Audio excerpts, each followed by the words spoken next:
4월부터 수요 예배에서 성령에 대해서 저랑 이민재 목사님이 설교를 해왔는데요. 오늘로써 성령에 관한 설교를 마치게 됩니다. 6월부터는 lectionary readings에 따라서 그 주간 주일 설교 본문 이외의 말씀을 가지고 설교를 하도록 하겠습니다. 그렇게 함으로써 수요 예배가 주일 예배를 향하여 나가는 여정에 징검다리 역할을 하게 될 것입니다. 지난 4화부터 우리는 성령님의 구체적인 역사에 대해서 묵상했었습니다. 경계를 무너뜨리는 성령님의 역사에 동참하자라는 설교가 있었고요. 우리의 편견을 깨트리는 성령님에 대해서, 그리고 믿음의 길로 인도하시는 성령님, 그리고 우리 안에 거하시는 성령님, 그리고 우리의 정체성을 바꾸시는 성령님, 그리고 우리를 위해 간구하시는 성령님 등을 묵상했었습니다.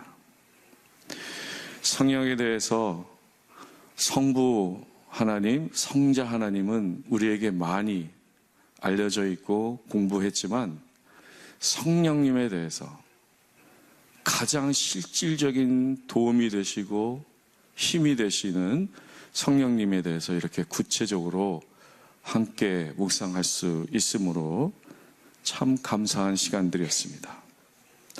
오늘은 우리를 깨닫게 하시는 성령님이라는 제목으로 성령에 대한 마지막 설교를 하도록 하겠습니다. 오늘 우리가 읽은 본문인 에베소서 1장 15절로 23절은요, 에베소 교회를 향한 바울의 기도입니다. 지난주 일주일 전인데, 지난주는 바울이 하나님께 찬양드리는, 하나님을 높여 드리는, 그래서 성부 하나님, 성자 하나님, 성령 하나님을 언급하면서 제일 마지막에 그분께 영광과 찬송을 드리자라는 그런 아름다운 찬양시가 있었고, 그 3절로부터 14절도 한 문장이었다라는 것을 말씀드렸는데, 오늘 바울의 기도 15절로 23절도요 헬라어로 한 문장입니다. 에베소 교회 성도들을 향한 바울의 간절한 마음을 느낄 수 있습니다. 그가 얼마나 에베소 교회를 위해서 기도했었는지를 알 수 있게 됩니다. 목회자로서 그의 따뜻한 마음을 느낄 수 있음을 느끼게 됨을 보게 됩니다. 그리고 오늘 바울의 기도 중에는요, 성령님에 관한 매우 귀한 말씀이 나오고 있음을 보게 됩니다. 이것이 바울이 하나님께 간구하는, 기도드리는 에베소 교회를, 성도들을 가슴에 품고 기도하는 내용 중에 핵심 내용입니다. 17절인데요. 우리 주 예수 그리스도의 하나님 영광의 아버지께서 지혜와 계시의 영을 너에게 주사 하나님을 알게 하시고, 하나님을 아는 것이 가장 중요한 거예요. 그것을 가장 먼저 간구하고 있는 겁니다. 그의 기도 속에 하나님이 어떤 분이신지, 우주 천지를 창조하신 하나님이 여러분들을 얼마나 사랑하시는지, 그래서 그리스도를 땅에 보내시고 성령님을 보내셔서 거하게 하시고 동행하게 하시고 모든 것의 근원이 되게 하시는 그 하나님을 알기를 간절히 기도했던 것입니다. 교회에 등록하고 세례를 받고 성도가 되었다라고 하는 것은요,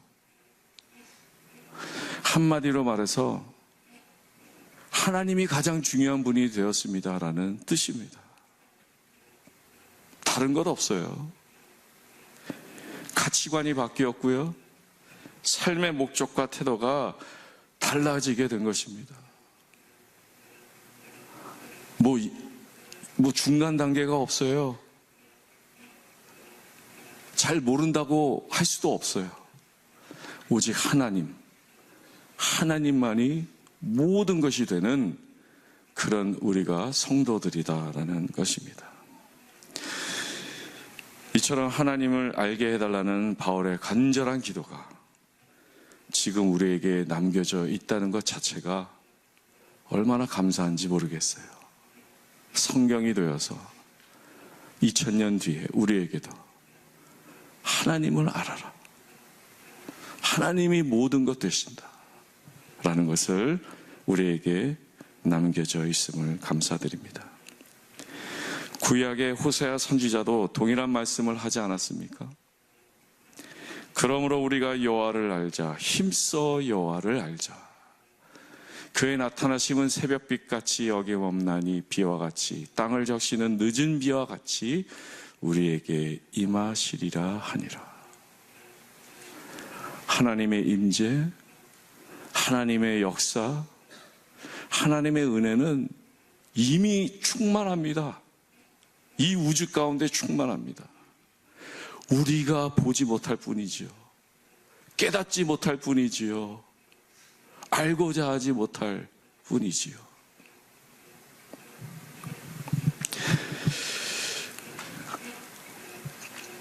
오늘 예배 전에 어떤 교우와 한국에 가셨을 때 교회들을 방문하셨다. 3가지 다른 교회들, 큰 교회, 중간 교회, 또 소규모 교회 방문하신 이야기를 듣게 됩니다. 이 세상에 교회들 참 많죠. 여전히 교인들의 숫자도 많은 시대에 우리가 살고 있습니다. 그런데 질문하게 되는 것이 과연 하나님을 알고자 하는 사람들이 얼마나 있을까, 존재할까라는 질문을 하게 됩니다. 하나님을 알고자 하는 교인들이 얼마나 있을까 질문하게 됩니다. 만약 하나님의 뜻보다 인간의 뜻이 판을 치고 사람들의 이익과 편리를 위한 주장들이 관철이 되고 있다면 그곳은 과연 교회인가? 그런 생각을 하게 됩니다. 우리가 교회로서 신앙 공동체로서 모든 일을 해나갈 때 그중에 그 중간에 꼭 있어야 하는 것이 하나님의 뜻입니다. 하나님이 우리를 택하신 이유도 이 세상을 향한 하나님의 뜻을 이루라라는 목적과 사명이 있는 것입니다. 내 개인의 소수 집단의 그런 뜻이 관철되는 것이 아니라 오직 하나님의 뜻이 이 교회를 통해서 세상 가운데 흘러넘치기를 바라시는 것입니다. 그러므로 하나님의 뜻을 제대로 아는 것이 최우선이고요. 그 뒤에 우리의 헌신과 순종이 뒤따르게 되는 것입니다. 만약 하나님을 알지 못한 채 하나님의 뜻도 모르는 채 예배드리고 선교를 하고 성도의 교제를 한다면 그것이 어떠한 결과를 초래할지는 아무도 모를 일입니다. 그렇기 때문에 하나님은요, 지혜와 계시의 성령을 우리에게 보내셔서 우리로 하여금 하나님을 제대로 더 깊이 알게 하신다라는 말씀입니다. 17절 말씀을 다시 보겠습니다. 우리 주 예수 그리스도의 하나님 영광의 아버지께서 지혜와 계시의 영을 너에게 주사 하나님을 알게 하시고, 하나님께서 성령님을 보내주셔서 성령님의 역할은 우리에게 지혜를 주시고 계시를 주셔서 하나님을 더욱더 제대로 알게 해 주시는 분이시다. 보혜사 성령님과 같은 거죠. 우리에게 가까이 우리 안에 거하시면서 지혜와 계시의 영을 우리에게 보내주시사 당신을 제대로 알게 해 주셨습니다. 이 성령님이 우리 안에 계십니다. 아멘. 아멘. 지난 2달 동안 이 말씀 드렸어요. 이미 우리 안에 계십니다. 우리가 느끼지 못할지라도. 우리가 예수님을 처음 믿을 때 우리의 힘으로 믿게 된 것이 아니에요. 성령님이 아니고서는 믿지 못합니다. 그 귀한 은혜 받은 사람들입니다. 그리고 그 성령님은 우리를 결코 떠나지 않으셨습니다. 우리 안에 거하십니다. 영원히 함께 하십니다. 그러므로 늘 지혜와 계시의 성령님을 의지하여 사람의 뜻이 아니라 인간의 생각이 아니라 문화와 관습이 아니라 거룩하시고 깨끗한 하나님의 뜻과 생각을 알고자 해야 합니다. 우리는 인간의 또한 사람들의 집단이기 때문에 종종 사람의 뜻보다는, 그래서 기도하자라기보다는, 정말 성령님을 의지하기보다는 내가 아는 대로 어떤 정치적으로 인간적인 어떤 꾀를 내서 하는 것은 모든 것을 복잡하게 만들 뿐이에요. 오로지 하나님의 뜻이 어디 있는지 시간이 걸리더라도 기다리고 기도하면서 그 뜻을 깨닫게 될 때 모든 것들이 제자리를 찾게 될 것입니다. 요한복음 기자도 진리의 영이, 그 성령이 우리와 함께 거하신다 말씀하셨습니다. 그는 진리의 영이라 세상은 능히 그를 받지 못하나니 이는 그를 보지도 못하고 알지도 못함이라. 그러나 너희는 그를 아나니 그는 너희와 함께 거하시며 또 너희 속에 계시겠습니다. 이것이 사실입니다. 이것이 진리입니다. 성령님 우리와 함께 계십니다.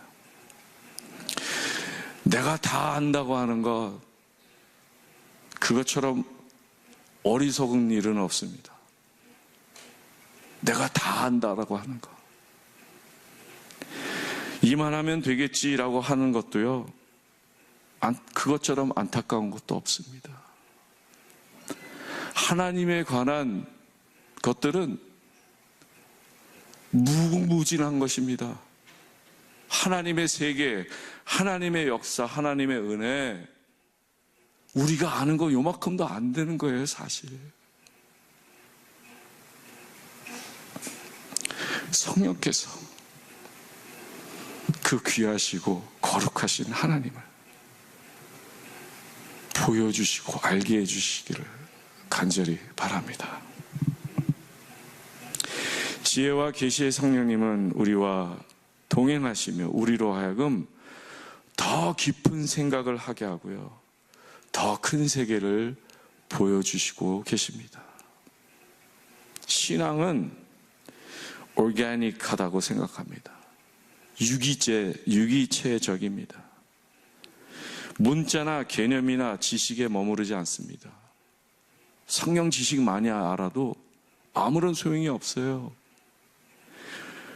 그것을 토대로 하고 있지만 우리의 삶 전체를, 존재를 밝혀지고 움직이게 하는 것은 또 다른 사안입니다. 다른 말로 표현하면 신앙은 신앙의 행위만 하는 doing이 아니라 의식을 가지고 생각하는 존재로서의 being에 관한 것이고요, 오늘 본문처럼 성령님의 역사로 변화되고 성숙하게 되는 becoming에 관한 것입니다. 슬라이드 보여주시죠. 신앙은 doing이 아니라 being이고 성령에 의해서 변화되고 성숙해지는 그런 오르가닉한 것이라는 말씀입니다. 그럴 때 이런 과정을, 변화를 겪으면서 내가 왜 이런 일을 하는지, 왜 이것을 이루고자 하는지에 대한 분명한 목적과 태도가 생기게 되는 것입니다. 내가 주체가 되는 거예요. 다른 사람 때문에 눈도장 찍고 할 말 못하고 안 할 말 안 하고, 이게 아니라 내 안에 계시는 성령님 때문에 하나님의 뜻을 알게 되면서 우리는 어떻게 말해야 되고 어떻게 살아가야 되고 라는 주관적인 신앙인이 되어서 그런 일들을 하게 된다는 것입니다. 오늘 본문을 보면서 안다고 하는 것에 대해서 보게 되는데요.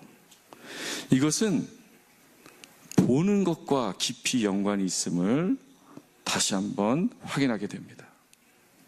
깨닫는 것은요, 내가 무엇을 보고 있는지와 무엇을 보고 싶어 하는지와 깊이 연결이 되어 있기 때문입니다. 깨닫는 것은, 깨달음을 내가 갖게 되는 것은 내가 무엇을 보고 있는지 또 무엇을 보고자 하는지와 깊이 연결이 되어 있어요. 내가 어떤 마음으로 사물을, 사건을, 사람을 보고 있는지 중요하다라는 거예요. 그래서 곧바로 이어서 18절에서는 너희 마음의 눈을 밝히사라고 말씀하고 있는 것입니다. 우리 바로 읽었던 것은 지혜와 계시의 영을 너에게 주사 하나님을 알게 하고 너희 마음의 눈을 밝히사로 곧바로 이어지고 있는 거예요. 성령님의 역사가, 지혜와 계시의 성령님이 궁극적으로 우리의 마음의 눈을 밝히시는 거예요. 그래서 알게 하시는 거예요. 볼 것을 제대로 보게 해 주시는 것이다라는 말입니다. 너의 마음의 눈을 밝히사 그의 부르심의 소망이 무엇이며 성도 안에서 그 기업의 영광의 풍성함이 무엇인지 알게 하기를 원한다라는 말씀이에요. 예수님도 눈의 중요성을 다음과 같이 말씀한 적이 있습니다. 눈은 몸의 등불이니 그러므로 내 눈이 성하면 온몸이 밝을 것이요 눈이 나쁘면 온몸이 어두울 것이니. 이 눈은 또한 마음과도 연결이 되어 있죠. 내 마음이 어둠으로 있다면 내 눈은 제대로 보지 못할 것입니다. 깨달은 것, 보는 것, 우리의 마음 상태는 다 연결되어 있는 것입니다.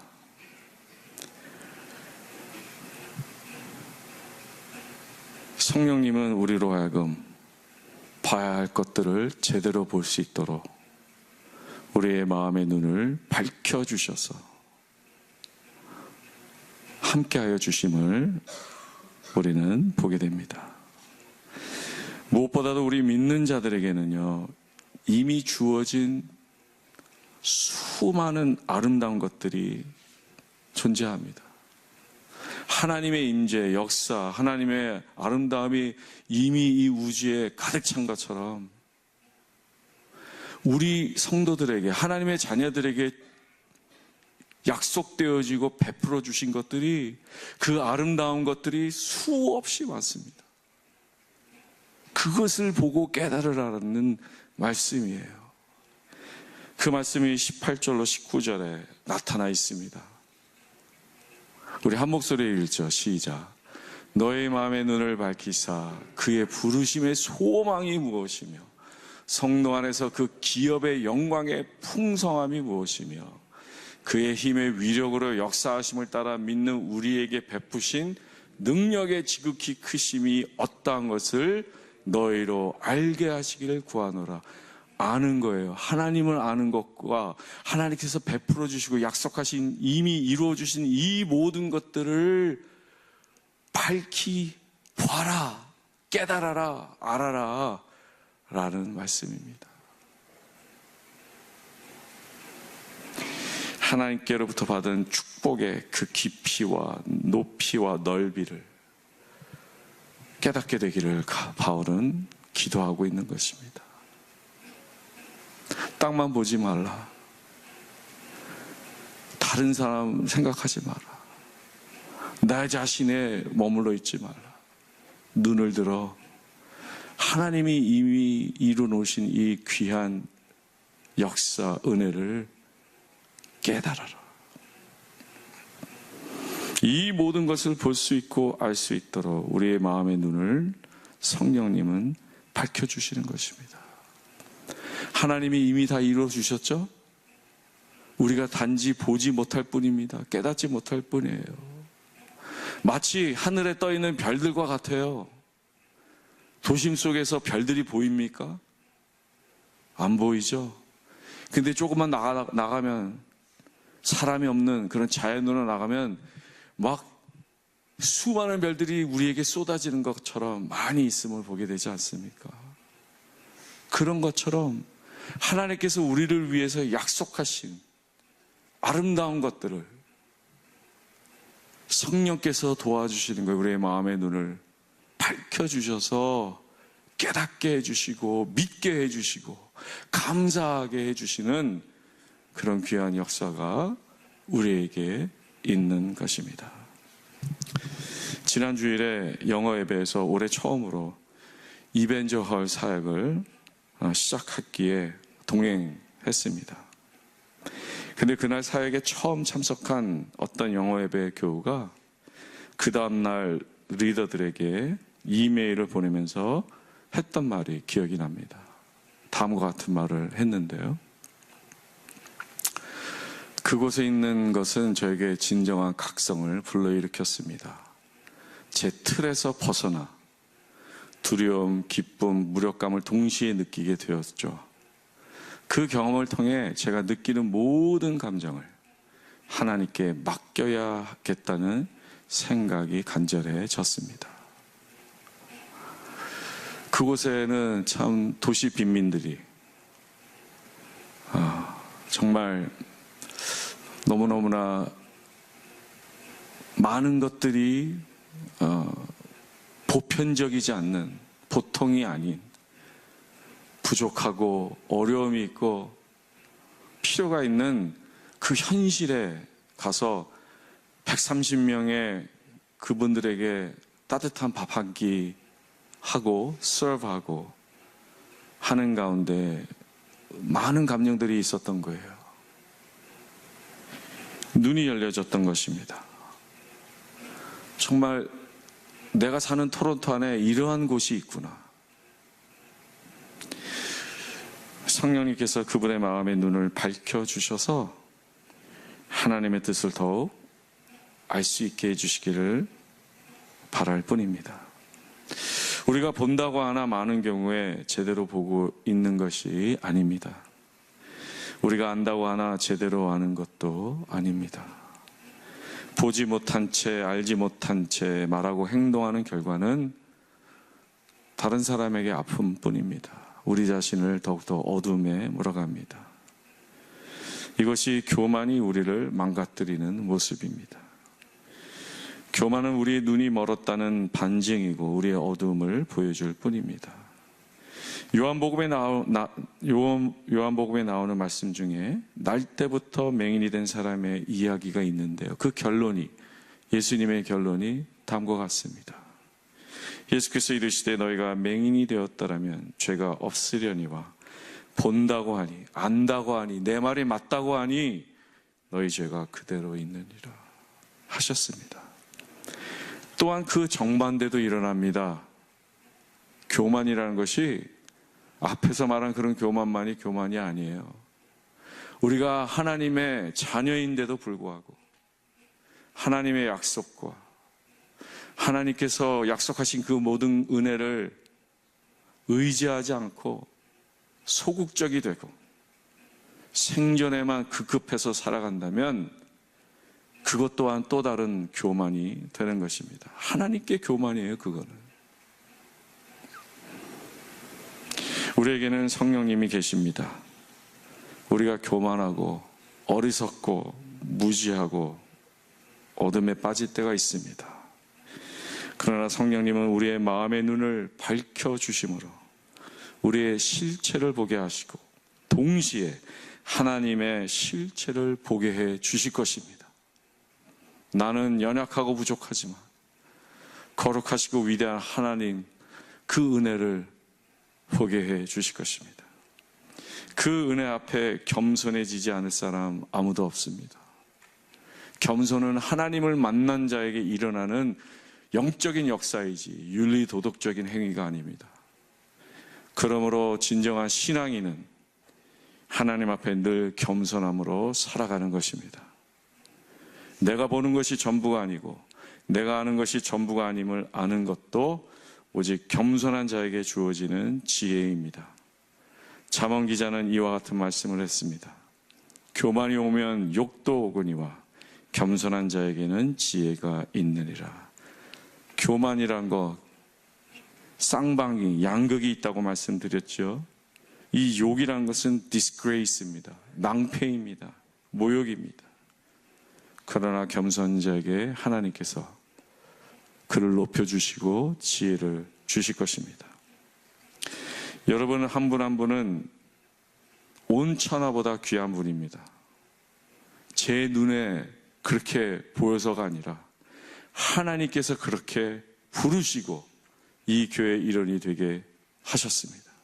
여러분들이 여기에 있다는 것, 이 교회에서 신앙생활 한다는 것, 얼마나 귀한 은혜인지 모릅니다. 하나님의 섭리입니다. 그리스도의 몸된 교회 한 일원이 됐다는 것, 하나님의 은혜입니다. 지혜와 계시의 성령이 지금도 여러분들의 마음의 눈을 밝혀주실 것입니다. 그래서 더욱더 겸손하고 진실한 사람으로 만들어 주실 것입니다. 날마다 자기 부인을 통해 하나님 앞에 겸손하여서 성령님이 주시는 지혜로 하나님께 영광 돌리는 모든 여러분들 되시기를 간절히 바랍니다. 찬양하시겠습니다.